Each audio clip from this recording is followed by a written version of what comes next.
Benin's government says it has foiled a coup attempt after a group of soldiers in the West African nation led by Lieutenant Colonel Pascal Tigri announced on national television that they had ousted the president and seized power. The foreign minister refuted those claims, saying the majority of the National Guard and the military remain loyal to President Patrice Talon.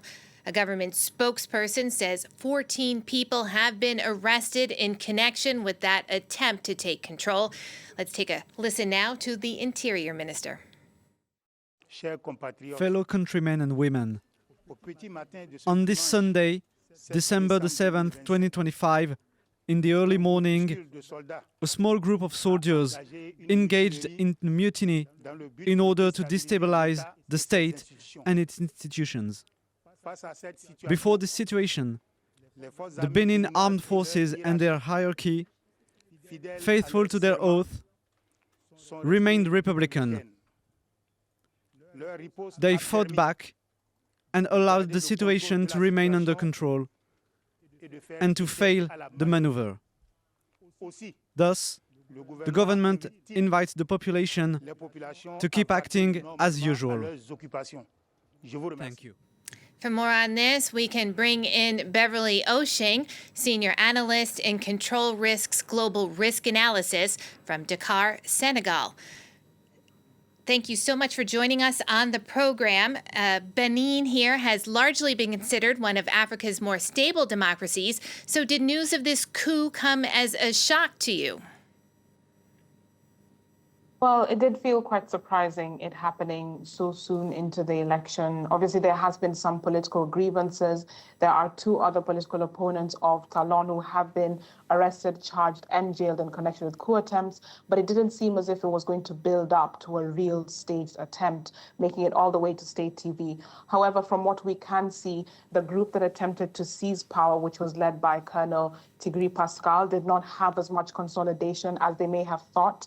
If you look into their statement, they seem to be trying to tap into ongoing grievances. They accuse the president, for instance, of not leading the country well, of cracking down on the opposition, various other socioeconomic issues, and perhaps they were trying to trigger protests that would lead to support for them, but the government says that it has taken back control. However, the situation will remain fluid until there's certainty over who actually is in charge, given what has happened. Now, Berverly, President Patrice is going to be stepping down in April with new elections to be held. Do you think the timing of the elections had some impact as to why they acted now? It's likely various issues. Yes, there will be elections next year, starting with legislative elections and then presidential elections. A few weeks ago, there was some changes to the constitution, which then extended the presidential mandate to 7 years. But I understand that these do not take into effect after this election. In fact, Talon already has a hand-picked successor, who is the current finance minister, who will likely be the one who would be the front runner of this election. There have been long-running grievances since Talon's second term came into effect. In 2019, there had been protests over legislative elections. They seemed one of the most pronounced instances of political protest in the country. But by and large, despite this, Benin has maintained a level of stability, has maintained a level of openness. And so this will be a test to its institutions and whether it is still able to continue consolidating that power and support within the institutions, especially the military and with the opposition. Now, Berverly, you mentioned there a moment ago that there's a couple of concerns that are happening.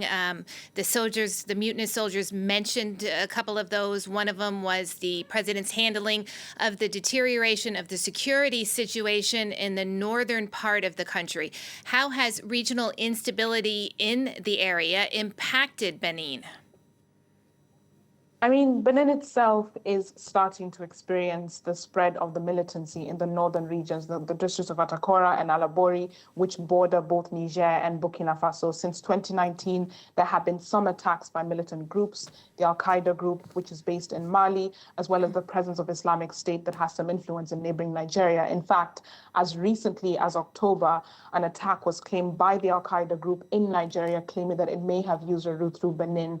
That insurgency is still far off far from really destabilizing Benin, but of course, it is leading to mistrust within the region. There's a lack of coordination between Benin and Niger. The border remains closed. Niger is under military rule in 2023. They accuse Benin of being supported by external actors, including France, to destabilize it.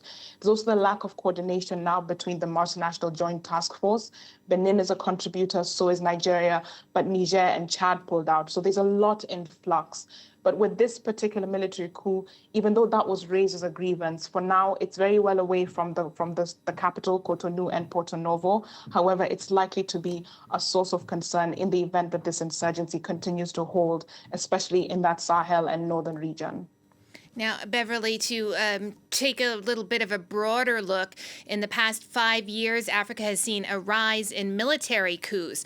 This one here apparently thwarted, but what does all of that say for the future of democracy on the continent? There are definitely concerns, especially this coming just after what happened in Guinea-Bissau, which was during an election period. Elections themselves are no longer being seen as a means of measuring democracy or the certainty of political transitions. And so it can be an instance where militaries take advantage to try and intervene politically.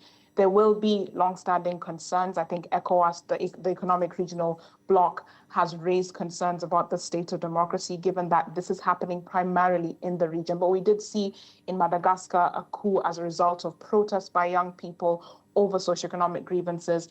And right now, I think governments are under a lot of pressure to provide for the public, especially for younger people, and to thwart instances where the military feels inclined to step in as an arbiter, even though we've seen in the Sahel and even in Sudan, this hasn't really been the case. Beverly, thank you so much for sharing your analysis with us on the program. That's Berverly Ochieng, Senior Analyst in Control Risk Global Risk Analysis.